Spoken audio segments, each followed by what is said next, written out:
Good day, everyone. Depending on time you're watching this video, good morning, good afternoon, good night. This channel is where you learn about forex, anything you need to know about forex, how to get started, your lot sizing, your PIP, your risk management, your everything, strategy you need to use that can get you money from part of forex. So this my YouTube channel can equip you. So if you have not yet subscribed to the YouTube channel, you do way to subscribe, like and comment and comment what you like and what you don't like and what video you want me to talk next. So today I want to show you how I analyze peer. So I will show you, as you all know, I use five confluence to check my peer. Normally I use smart money concept, which is SMC. I use the first of all I have to check the trend. Second, I have to check the break of structure. Third, there should be liquidity. Fourth, there should be order block. Fifth, there should be fair value gap. That means it's a A1 setup. So here you learn about everything concerning smart money concept. So let's dive into it today. So we should start. As you all know, I do trade three pairs, which are SAUSD, GBP, JPY, and EUAUD. So but today is Sunday, and the market is already closed. So I'm doing this video on a Sunday. So let me start from GBP, JPY. I'll try to make it short.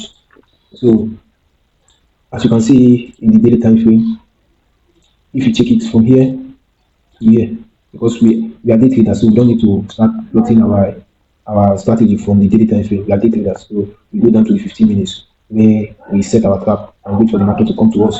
So this, if you check it from here to here, you see that this market is in a bullish trend and it just break a resistance zone here.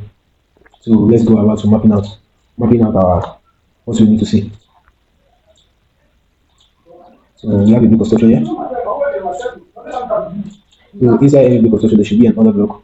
In the daily time frame, look at the order block here.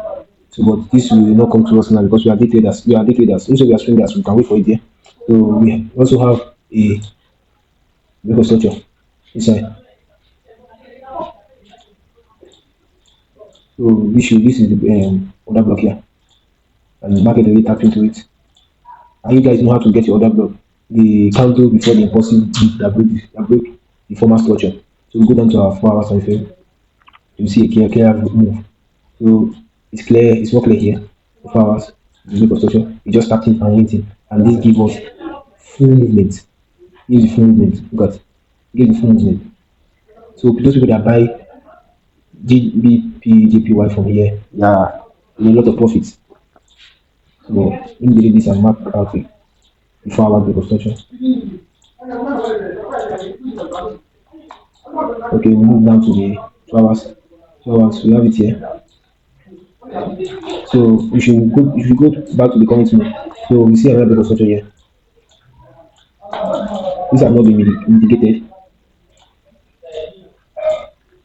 Break of structure. Go down to the 1 hour.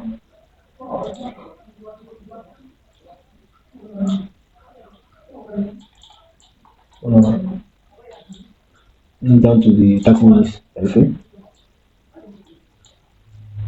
30 minutes. You see how this movement is. Movement is just anyhow, but once you know how to do your analysis, you can break any chart.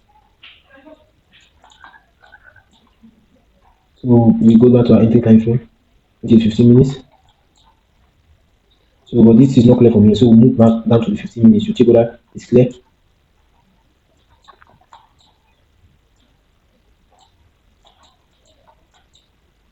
So the 5 minutes have a better order block and also have a fair value gap, which is this, which we denote as SVG. And this already have another break of structure. I was waiting for JBPJPY here last week, but it did not come to us. He moved from this other block. So patiently wait again for this week. Move inside a choppy. So we'll leave it like this. If you come to here fine and good, we'll take our long, our stop loss a little bit below the last risk relation, which is here. So target the recent high. So you should be 1:5:1 ratio. 1:5. So but if the market open and pump more, it will definitely give us the break of structure. Or if it dump, it come to us, we take our buy. So let's move over to